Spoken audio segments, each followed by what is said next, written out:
সাদি এক হাত দিয়ে ড্রাইভ করছে আর এক হাত দিয়ে আঙুল ঘষছে কপালে। প্রচণ্ড মাথা ব্যথা করছে তার। সাদি কপাল ঘষতে ঘষতে ভাবতে লাগলো পিহুর ঘুমন্ত নিষ্পাপ মুখশ্রীর কথা, যে মুখে মায়ায় ভরপুর। সাদির খুব টানে, তবে সাদি দ্বিতীয়বার আর আগের মতো ভুল করতে চায় না। সাদি চায় এবার পিহু নিজ থেকেই সাদির প্রণয়ে আবদ্ধ হোক। সাদি ড্রাইভ করতে করতে নিজের মোবাইলটা চালু করে পিহু যে ঘরে আছে সেই ঘরের সিসিটিভি ফুটেজ চেক করে চক্ষু চড়কগাছ হয়ে যায়। পিহু ঘুম থেকে উঠে টেবিলের উপর থাকা খাবারের প্যাকেট থেকে খাবারগুলো বের করে খেয়ে আবার সাদির বেড সাইড টেবিলের ডয়ার থেকে ওয়াইনের বোতল বের করে চোখ বুজে খাওয়া শুরু করেছে।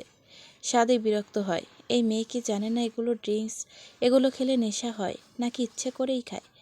সাদি গাড়ির স্টিয়ারিং ঘুরিয়ে গাড়ির স্পিড বাড়িয়ে দেয়। ব্ল্যাক মার্সিডিজটা ছুঁড়ে চলে সাদির ডুপ্লিকেট বাড়ির উদ্দেশ্যে। এদিকে পিহু ঘুম থেকে উঠে নিজেকে সাদির নরম বিছানায় আবিষ্কার করে। মুহূর্তেই মনে পড়ে যায় আগের ঘটনা। মোবাইলটা খুঁজেও পায় না। এদিকে পিহুর প্রচণ্ড খিদে লেগেছে। খিদেয় পেটের মধ্যে ইঁদুর দৌড়চ্ছে। পিহু উঠে বসে নিজের চুলগুলো ঠিক করে হাতের তালু দিয়ে চোখ কসলাতেই চোখ পড়ে সোফার টি টেবিলের উপর খাবারের প্যাকেট। পিহু নিজের হাতে চিমটি কেটে শিউরে ওঠে, যে সত্যি দেখছে কি নাকি খিদের জন্য চোখে ভুল দেখছে। পিহু জোরে বাম হাত দিয়ে নিজের ডান হাতে চিমটি কেটে নিজেই চিল্লিয়ে উঠল।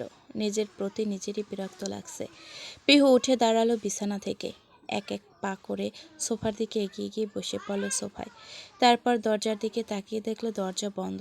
পিহুর কিশোরী মন বলে দিয়েছে ডাক্তার তাকে আটকে রেখে গেছে। পিহুর একটু রাগ লাগলেও আপাতত তার খিদে খাওয়ার আগে পরে রাগ করা যাবে। পিহু টি টেবিলের উপর থেকে খাবারের প্যাকেটটা তুলে নিতেই চোখে পড়ল একটা রেডি কাপ নুডলস আর কিছু সিঙ্গারা। পিহু খাওয়া শুরু করলো। হঠাৎ পিহুর চোখ গেল একটা জালের দিকে। পিহু দেশে থাকতে জেরিনের সাথে অনেক জাল খেয়েছে ফুচকায়, তাই ঝাল দেখে তুলে নিল। পিহু জাল খেতে পারে। পিহু জালটা নিয়ে আগে এক কামড় সিঙ্গারা নিয়ে পুরো জালটা কসকস করে গালে নিয়ে চিবাতে থাকলো। তবে কিছুক্ষণের মধ্যেই পিহুর কান গরম হয়ে যায়। এমনি জাল মনে পড়ে নাগামরিচ চিবিয়ে সে। পিহু থুতু করে ওয়াশরুমে ছুটল। তাড়াহুড়ো করে কুলি করলো, তবে এতে জাল আরও বেড়ে গেল। তার উপর পানি আবার বরফের চেয়ে ঠান্ডা। পিহু তাড়াতাড়ি রুমে এসে ছোটাছুটি শুরু করলো। পানির খোঁজে দরজায় গিয়ে ধাক্কা দিলে তবু খুলল না। পিহু ছুটে বিছানায় এসে শুয়ে পড়ল। পিহুর চোখ দিয়ে পানি গড়িয়ে পড়ছে। চোখ মুখ লাল হয়ে গেছে। ফর্সা মুখশ্রী লাল হয়ে গেছে। তখন পিহুর মনে হলো স্বাদের বেডসাইড টেবিলে সেই বাজে গন্ধের পানির কথা। পিহু প্রথমে না চাইলেও পরে ঝালের জন্য তাড়াহুড়ো করে বের করে সিপি খুলে ডক করে খাওয়া শুরু করে।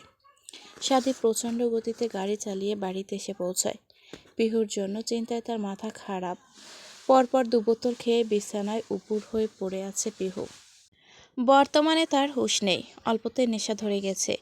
ঝাল লাগছে কি সেই অনুভূতিটুকু নেই। তবুও বিছানায় উপুড় হয়ে শিসাচ্ছে। সাদি দরজা খুলে বাড়ির ভেতর ঢুকে ফ্রিজ থেকে চকলেট বের করে নিয়ে এক প্রকার ছুটে গেল উপরে। সিঁড়ি বেয়ে উপরে উঠে নিজের দরজার কাছে এসে ফিঙ্গারপ্রিন্ট দিয়ে দরজা খুলে ভেতরে ঢুকতে পিহু ছুটে এলো সাদির দিকে। সাদি প্রস্তুত হয়েছিল আগে থেকেই। সাদি পিহুর গালে জোরে করে চকলেটের টুকরো পুড়ে দিল। ডার্ক চকলেট হয় কিছুটা তেতো লাগলো। এতে পিহুর জাল কমে যায়। পিহু আবার গিয়ে বিছানায় শুয়ে পড়ে। সাদি টি টেবিলের উপর থেকে খাবারগুলো পরিষ্কার করে বিছানার পাশে থাকা ওয়াইনের বোতলগুলো নিয়ে নিচে এসে ডাস্টবিনে ফেলে দিল। তারপর নিজে ফ্রিজ থেকে সালাদ বের করে খেয়ে নিয়ে উপরে গিয়ে রুম লক করে দিল। সে জানে এই মেয়ে আজ মাতলামি করবে, আর এখন কোনো ওষুধ দিলে বমি করে বাসবে, সাথে কোনো কাজই হবে না, আরও অসুস্থ হয়ে যাবে। তাই সাদি রুম লক করে ওয়াশরুমে চলে যায় গোসল করতে। প্রায় আধ ঘন্টা শাওয়ার নিয়ে বেরিয়ে আসে ওয়াশরুম থেকে। সাদির পরনে হাফ প্যান্ট আর হাফ হাতা ইয়াশ কালারের টি শার্ট। সাদি আয়নার সামনে এসে নিজের চুলগুলো ঠিক করে নিয়ে ল্যাপটপ নিয়ে বিছানার পাশে বসলো। আর চোখে তাকালো জোরে জোরে নিঃশ্বাস ফেলা পিহুর দিকে। সাদি নিজের কাজে মনোযোগ দিল। এই কয়েকদিন ব্যবসায় মন দেওয়া হয়নি তার। সাদি একটু মনোযোগ দিতেই পিহু গড়িয়ে এসে সাদিকে জড়িয়ে ধরল। সাদি বিরক্ত হলো। পিহুর হাত ছাড়িয়ে উঠে যেতে চাইতেই পিহু উঠে বসে। এলোমেলো চুল নিয়ে পাগলির মতো দেখাচ্ছে পুরো। সাদি এক পলক তাকিয়ে বিছানা থেকে উঠে দাঁড়াতেই পিহু সাদের হাত টেনে নিয়ে চোখ পিটপিট করে খুলে তুলল। কণ্ঠে বলে ওঠে, এই যে ফেলটুস ডাক্তার, কই যান? হোয়াট? এসব ইংলিশ পিংলিশ আমার কাছে বলবেন না, আমি বাঙালি, বুঝলেন? সাদি বুঝে গেল নেশা ধরে গেছে পিহুর। সাদি জানে আজ তার কপালে দুঃখ আছে। কি ভুল যে করেছে সে ডয়ার লক না করে। আগে একবার ফাহাদের এক মেয়ে ফ্রেন্ড খেয়েছিল, পরে নাকি মাতলামি করেছিল।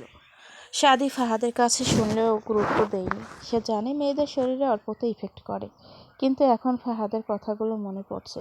সাদির ভাবনার মাঝেই পিহু বলে ওঠে, এই ফেলটুই ডাক্তার, কি ভাবছেন?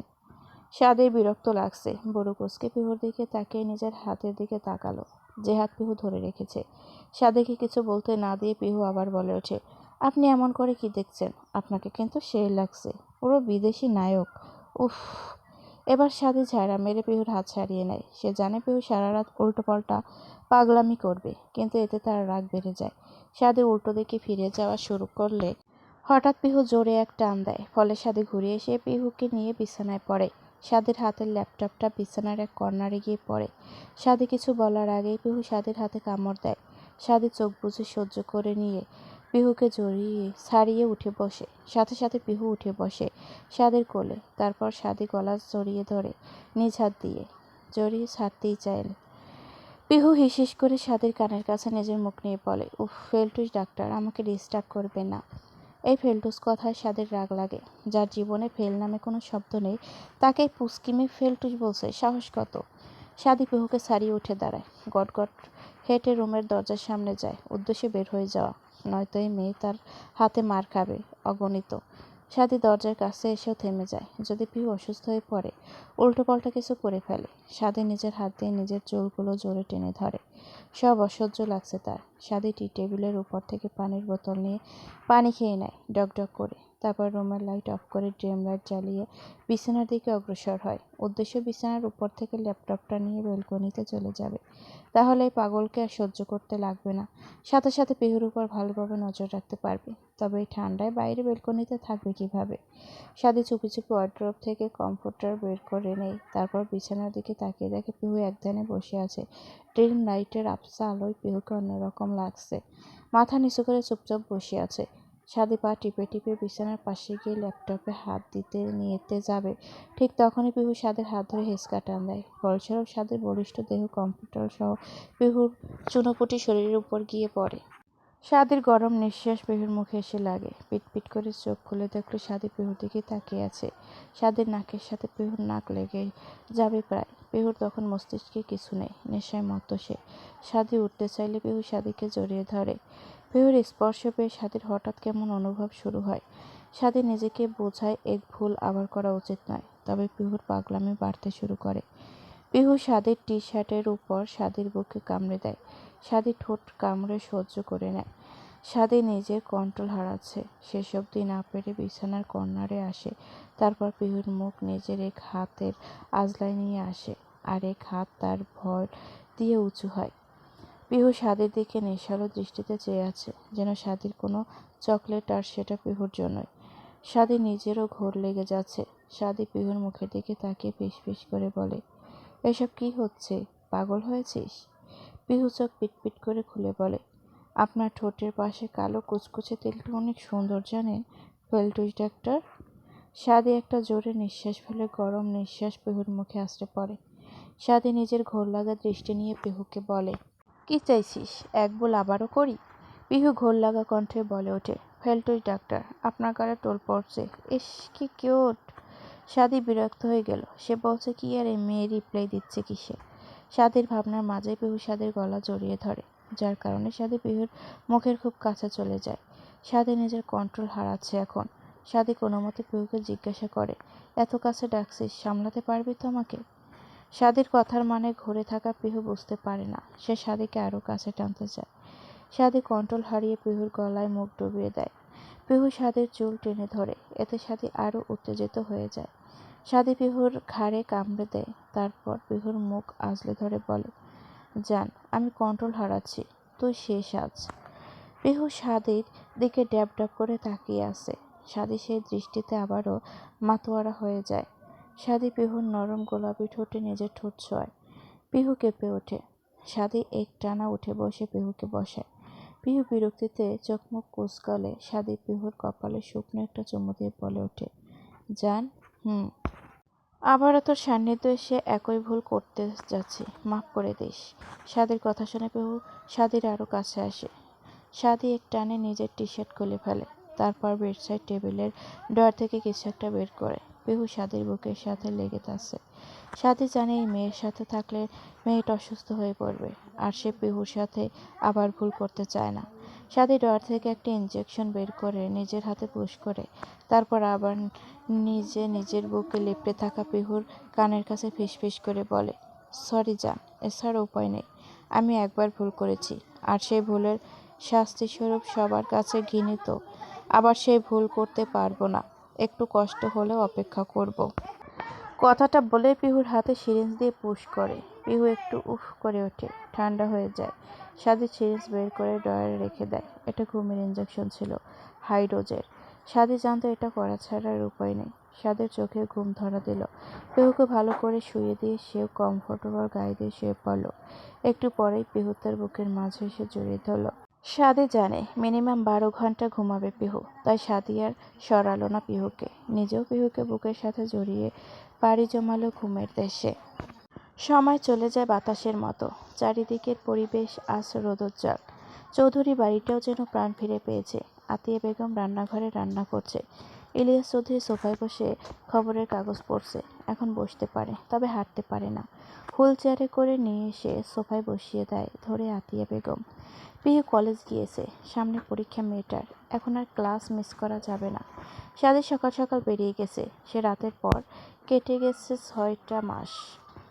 সাদিরা দেশে ফিরেছে 6 মাস প্রায়। সাদি বর্তমানে সিটি হসপিটালে হার্ট সার্জন হিসেবে নিয়োজিত।